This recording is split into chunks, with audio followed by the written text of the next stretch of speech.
Hello, thank you so much for joining me. Today I am wrapping up Q1. This is the time when I look back over the last 3 months of reading, give you my stats for the first quarter of the year, and also pull out the top books that I read in the first quarter.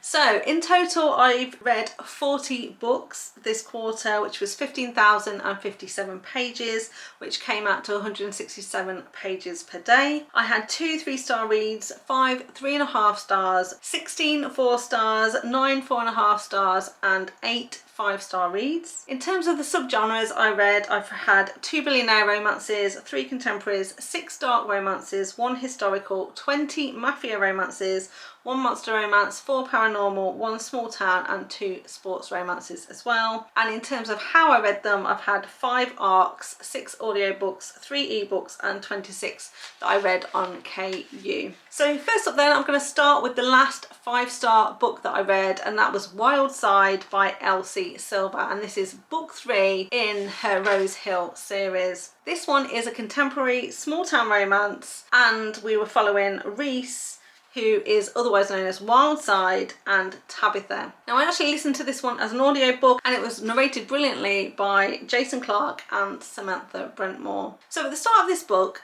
Tabitha's sister passes away and she leaves behind a little boy called Milo, who's just 3 years old. Of course, Tabitha really wants to take him, look after him, and bring him up, but unbeknownst to her, there's a man called Reese who has been listed as the guardian in her sister's will, and so Reese has now guardianship of Milo, the little boy. Tabitha is completely outraged by this. She doesn't understand why her sister's done this, and in fact she very much believes that Reese is not a good person, because Reese is actually the landlord of her sister, and Tabitha very much believes that he kicked her out of her home because she couldn't pay the rent, and this is what caused her sister to go into a bit of a spiral, which led to her death. Of course, that is exactly not what happened at all. In fact, Reese was very close with her sister. He helped her out quite a bit. He used to babysit Milo all the time and has become very close to Milo, and he takes his role as guardian very seriously.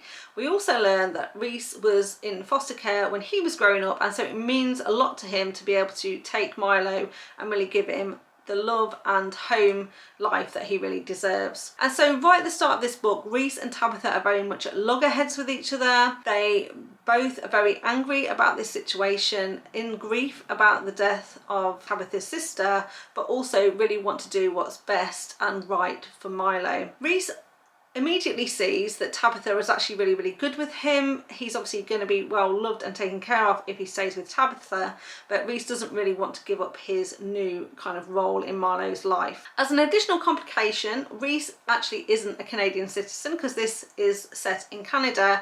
He's a US citizen, but he spends his summers in Canada, and so his visa is kind of running out, where he can't spend that much more time in Canada, and he really needs to go to the US. But of course Tabitha doesn't want him to take Milo, and so they come to this agreement where they're going to get married so that Reese can have essentially the equivalent of a green card and allow him to stay in Canada to co-parent with Tabitha to look after Milo. Of course, they're going to start this relationship, like I say, with a lot of animosity between them, but as they start to spend more time together, start to really learn about who each other is, they start to realise that they've been wrong about what they thought about each other, and their feelings are going to really start to develop, and their romance is really going to go from there. One of the things I loved about this book is the fact that Reese is in fact a professional wrestler.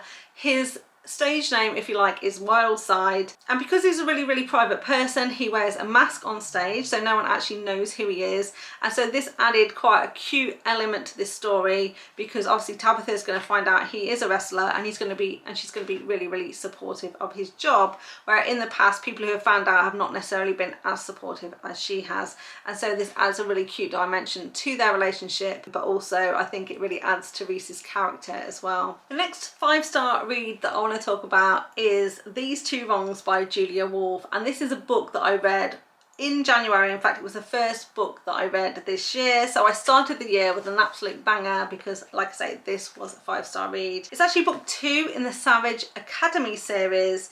It was a contemporary kind of new adult romance set in California. It's an academic setting because the main hero and heroine in this one are in high school, enemies to lovers, one night stand, and also sex education.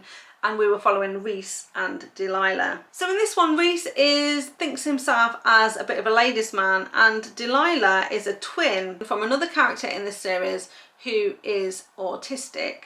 And so she's very, very protective of her sister, and her sister doesn't really like to socialise with people. She likes to keep by herself, and she can become quite anxious if she is around a lot of people. Now, one of Reese's so-called friends is attracted to Delilah's sister, and he kind of pays Reese to distract Delilah so that he can attempt to go out with the sister, because, like I say, Delilah is very protective of her, and so this guy wouldn't get too close to her sister if Delilah was paying a lot of attention. And so Reese is desperate for some money, and he takes the money to, like I say, distract Delilah. This leads to them having a bit of a one-night stand, but things don't go too well. Reese thinks he's done an amazing job, but Delilah has not enjoyed the experience at all, and so she's not keen to repeat it. Now, Reese cannot understand why she hasn't come back asking for more, and he starts to get a little bit paranoid, and one day he confronts him and says, "Hey, why do you not want to see me again?" and forces Delilah to basically confess and say, "Well, I'm sorry, but you weren't that good." Reese is really taken aback by this, but takes the feedback pretty well and asks therefore Delilah to give him some sex lessons so that he can be better. So what did he do wrong? How can he improve? And they kind of start this relationship where Delilah is going to give him instructions of how he can be a better lover, and their relationship goes from there. I absolutely love Julia Wolf's writing. I've loved everything that she has written that I have read, and so I would highly recommend this series if you haven't picked it up yet. Next up then, I've got another book that I read in January, and that was The Maddest Obsession by Danielle, and this is book 2 in her Maid series.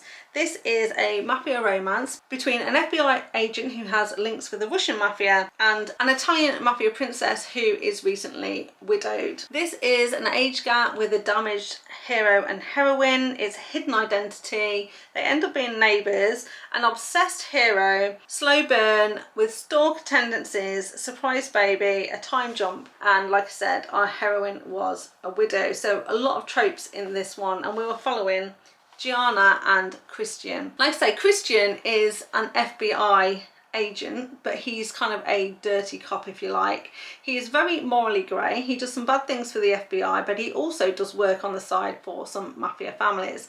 And that's how he kind of first meets Gianna. This book is actually told in 2 parts. The first part goes back 7 years, and each chapter of this first part is 1 year. So we go from 7 years to 6 years to 5 years and so on, leading us to present day. So this couple first meet each other 7 years before, and each chapter represents an encounter that they had each year as we go through. And what we learn is that Christian and Gianna have had a number of interactions during this time, and that they're both extremely attracted to each other. But Gianna is in an arranged marriage with an Italian mafia guy, and therefore off limits to Christian. But by the time we get to present day, Gianna is now a widow, and Christian has a chance to finally be with her. Now, Christian is also a really, really interesting character. He suffers quite severely from OCD. He likes everything to be in threes, and over the years he has become absolutely obsessed and single-minded about Gianna. He's kind of been stalking her, he's been following her, waiting for an opportunity to be with her, and so when he finally gets the opportunity, he's going to go in with both feet and do what he can to be with her. But there's going to be obstacles. It's not going to be plain sailing for them. It's not going to be easy for them, and they're going to have a lot to work through, especially as they're both continuing to keep secrets from each other. But I absolutely love this one. I absolutely love Danielle Lawry's writing. She writes really, really intense, very atmospheric kind of stories. The tension between this couple was palpable. You could really, really feel the connection between them, the attraction between them, and I just absolutely love how she writes it. They're so addictive stories, and I am savouring the last book in this series because it's the last one that I'll be able to read from her, and yeah, I just want to wait until I've got the perfect opportunity, treat myself to it at the right time. Next up, I've got two books that I've talked about quite a lot since I read them in January, and that is Mafia Mistress by Mila Finelli and the second book in this particular duet, which is Mafia Darling. I absolutely loved the Kings of Italy series, absolutely gobbled these up, and these were both 5-star reads for me. As it's a duet, I'm going to talk about them together, and I'm just going to hold up Mafia Mistress just while I'm talking about this particular duet. So this is books 1 and 2 of the Kings of Italy series. It is an Italian mafia romance set in Italy, and we were following Fausto and Frankie. Now, Fausto is the head of his Italian mafia family. Like I said, he lives in Italy, and in fact they are extremely wealthy family and live on a wine vineyard in a very big house, and so it's very, very luxurious. One of the things I absolutely loved about this series is just the setting, the opulence, and it's everything you could want from a billionaire slash mafia romance, because we've got helicopters and yachts and fine dining and fine wines and designer clothes, and it was just absolutely delicious to read. At the start of the story, Fausto is looking for a wife for his son, and he decides that Frankie is going to be the one. Now, Frankie is the mafia princess of a Italian mafia family, but in Vancouver. And so Fausto flies all the way to Canada to basically pick up Frankie because his father owes him a bit of a debt, so he decides that he's going to arrange his son in marriage to Frankie, and he travels personally to go and collect her. She, of course, really doesn't want to go. She wants to be independent. She doesn't want to enter in an arranged marriage, but Fausto leaves her no choice and takes her back to Italy with him. Of course, when she gets there and they start spending more and more time together, Fausto decides that he doesn't want his son to marry her after all, and he kind of wants her for himself. But he doesn't particularly want another wife, and so he determines that she's going to become his mistress. And of course, Frankie is going to fight him at every turn on this because she doesn't want to be anyone's mistress. It would really, really put her in a compromising position and make her unsuitable for marriage later, and she really rebels against this. But of course, she's not going to be able to resist Fausto, and while their relationship is toxic, it's also very, very spicy. There's a lot of chemistry between these two, and they're not going to be able to stay away from each other. As this is a duet, this does end on a cliffhanger, but it's actually a fantastic finale in book 2, and like I said, absolutely gobbled this one up, absolutely loved it, and would highly recommend. Next up then, I've got another 5-star duet, and that is book 1 and 2 from the Kids of the District series by Nicci Harris. The first book in the duet is Our Thing, and then the second book in the duet is Cosa, Nostra, and like I said, both of these were 5-star reads for me. Absolutely love them. Like with the last duet, I'm just going to hold up the first book in the series as I talk about it, and I'm going to start with Our Thing, which, like I say, is book 1 in the Kids of the District series. Now, this is also a mafia romance, but it's set in Australia, and so that was really, really a refreshing change for me because I don't read too many mafia romances set outside America, let alone being set in Australia. Now, in this one, we are following Max, who is an enforcer for the local mafia, and Cassidy, who is a ballerina. Now, they all live in a town that is clearly controlled by the local mafia, a family into organised crime, shall we say, of which Max Butcher is a key member, because there's 2 main families and the Butchers are one of the big families, and Max has a very kind of critical role in this family. Like I say, he is the enforcer, and he is known to be very kind of cruel, cold, doesn't have emotions, and doesn't suffer fools, and most people are scared of Max Butcher, except for our heroine Cassidy, who's always kind of had a bit of a soft spot for him and has secretly been in love with him since she was a young girl, because unbeknownst to Max, he can't remember this happened, but Max actually saved Cassidy's brother when he was being beaten up by another boy. He stepped in, saved the brother, and since then Cassidy's had a bit of hero worship for him and thinks Max is absolutely fantastic. Now, they've never really been in the same circles growing up, but when she gets a bit older and she's heading towards 18 and she is now a ballerina, she starts to hang out with the same kind of people as Max does, and in fact she's been noticed by this family, and she is a very, very good ballerina, and she is actually asked to dance at a wedding that is coming up. And this puts her in close proximity with Max because she agrees to go to this wedding, which is a destination wedding. They end up going to this kind of like tropical resort, and all the guests go there and they kind of stay there for about a week. And you know, she gets to attend the wedding and also dance at this wedding, but she is now in close proximity with Max. And they have started to have 1 or 2 interactions with each other. He has started to take notice of each other, and they have started a relationship together.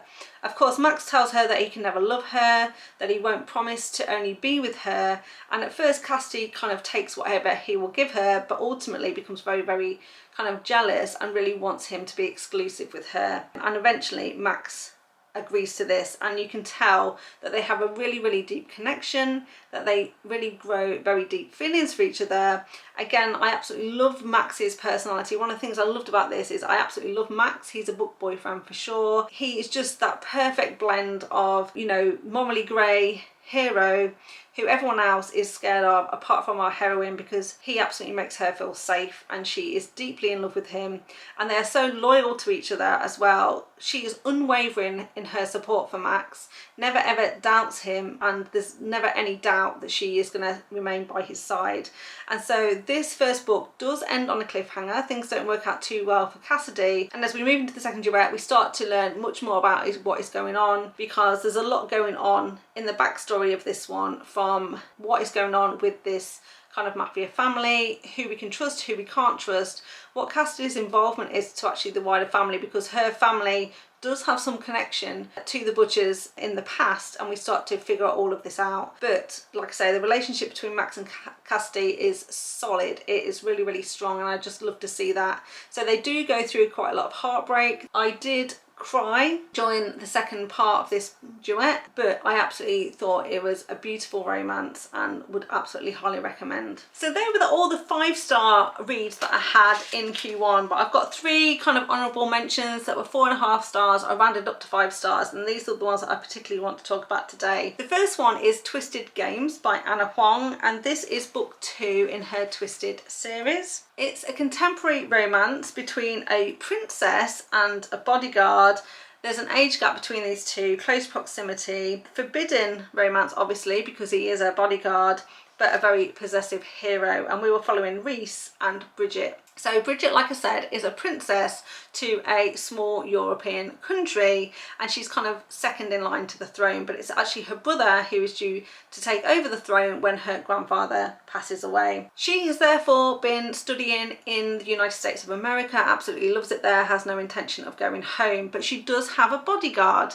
And at the start of this book she gets a new bodyguard, and that is going to be Reese, and he's kind of ex-special ops, and he is with her because her bodyguard that she's had for a very long time is taking some time off to be with his wife and his new child, and so she kind of gets Reese as a new bodyguard. They spend 2 years together where it's purely platonic. At first they don't even really get on because he's much harsher than her previous bodyguard. He takes security much more seriously, and he kind of stops her from having quite as much fun as she used to have, and so there's a bit of animosity towards them at first, but they're undeniably attracted to each other. They eventually become quite good friends, and he does some really, really sweet things for her to make sure that she you know, can still enjoy her life even if he's not letting her do all the wild and crazy things she really wants to. Then after about 2 years, when he's been bodyguarding her, they're getting quite close, but nothing untoward has still happened at this point. She then learns that her grandfather is really, really sick, and so she goes home to kind of see him.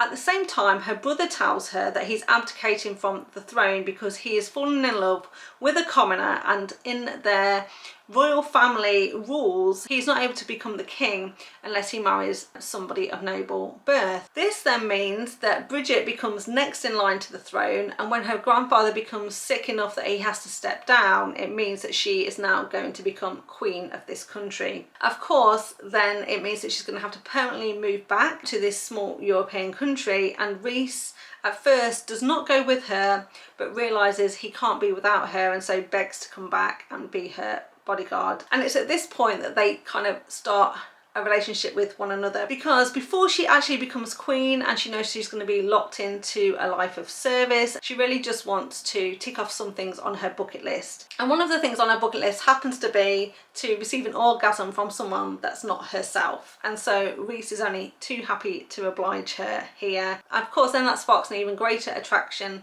to each other, and once they've had a taste they're not going to be able to get enough, and they're going to keep going back for more, even if that puts them into quite a predicament when she ultimately ends up becoming the queen. I really liked how Anna Huang kind of resolved this issue for them, how she made it so that these two could ultimately be together. I absolutely loved Rhys as a hero. I thought he was absolutely great. It was, again, a great blend of really kind of possessive, protective hero, wanting the best for her and absolutely being besotted by her, and really will do anything to make sure that he can be with her. So I really did enjoy it, and we'll definitely be going on to read more books in this series. Next up I've got When She Loves by Gabrielle, and this is book 4 in her Fallen series. I actually listened to this one as an audiobook, and it was narrated brilliantly by Teddy Hamilton and Michelle Spark, so would highly recommend the audiobook. This is an Italian mafia romance, and it is between Raphael, who is the Don of the Italian mafia in New York, and Cleo. Now this one is an age gap, arranged marriage, damaged hero, sister's fiance and virgin heroine tale, because in book 3 Raphael was actually arranged in marriage to Cleo's sister, but Cleo ended up in a relationship with another person and ended up having to break off the arranged marriage. Now the only way she was going to get out of this was by offering up her sister instead, and Cleo was very happy to sacrifice her future to help out her sister.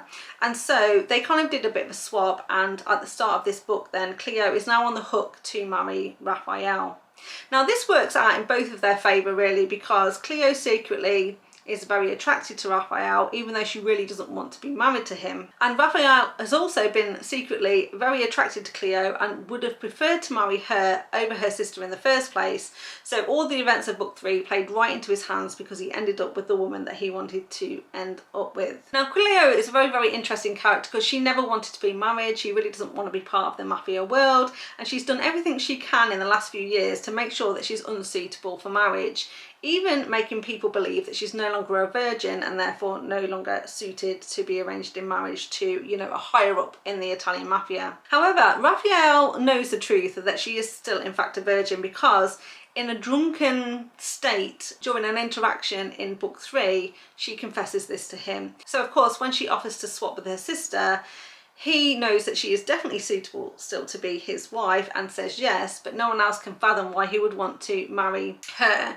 if she is no longer pure. So this is the start of their marriage really, where he is all up for it, really wants to be married to her. Cleo is fighting it still at every turn. She's definitely not going to make his life easy, and also there's a lot of animosity towards her from the rest of his family, because they can't quite believe that he would marry someone who they deem not suitable to be married to their Don. And although, like I say, Cleo did volunteer for this wedding, she is still not going to make it easy on Raph, and in fact she actually even writes this list of like how she can make his life as miserable as possible, and she starts to do some things like spend loads and loads of money, like literally over $1 million in one afternoon, to see if she can get him to be angry with her. And of course he doesn't even bat an eyelid. This doesn't really dent his fortune, and he's like, if my wife wants it, then my wife can have it. And so she's a bit put out that he really takes all of this in stride, but their relationship is definitely going to go from there once they are married in close proximity to one another. I absolutely love this whole series from Gabrielle Sands. I love the duet that was a spin-off to that. I cannot wait for the start of her new series, which is coming soon in May. And the last book I want to talk about today is Lights Out by Navessa Allen. This is book 1 in the Into Darkness series. It's a dark rom-com stalker romance, and we were following Ali and Josh. So Ali is actually a trauma nurse, and she is very good at what she does and works a lot of hours at the hospital. It's obviously quite grueling to work there. She's seen some horrific things, but she doesn't have much of a personal life because she's always working at the hospital. Now in the past she's had relationships, but she can't really hold down a boyfriend just because of her working hours are all over the place, and she just doesn't have enough free time to spare. And so really the best that she's had is the odd hookup here and there. Now her most recent hookup happens to be our hero's roommate. And after a particularly bad day at work, Ali decides that she's gonna text this roommate to say, hey, I know it's been a while since we've seen each other, but how about we hook up tonight? Of course, he says, well, it has been a while. In fact, it's been a couple of months and I have moved on and I've got a new girlfriend now, so not interested, thank you. But the text message that Ali actually sent was to see if he wanted to, you know, act out a scene with her and maybe be a man in a mask and break and enter into her home. Of course, he's really not into that, but he shows it to his roommate, Josh, which is then when we discover that Josh is, in fact, a bit of a stalker. He's had his eye on Ali for a while and he's been stalking her, but not only that, he makes thirst trap videos as a man in a mask, and Ali is one of his biggest fans. She watches all of his videos and comments on all her videos. And when Josh realizes that Ali actually is into the types of videos that he's putting out, he decides that he's going to see just how far he can take it. Is this just a fantasy of hers, or would she really want this to happen to her in real life?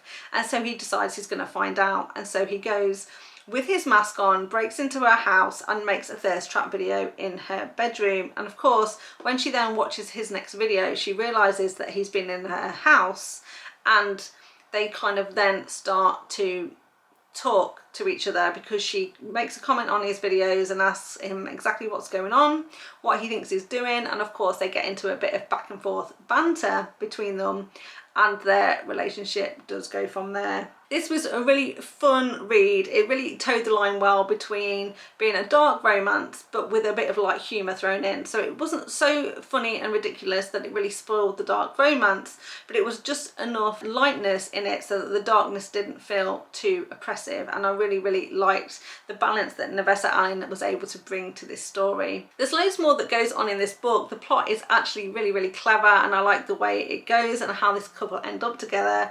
So if you haven't read it yet, I would definitely recommend. Okay, there we go. So they are all my favourite books that I read in the first quarter of the year. I hope you enjoyed that. If you did, please give me a thumbs up. Remember to subscribe to the channel if you want to see more content from me. And all that's left for me to do is thank you so much for watching, and I'll see you next time. Bye. It's an academic setting because these people are in college. No. So in this one we have Tabitha. But by the time we get up to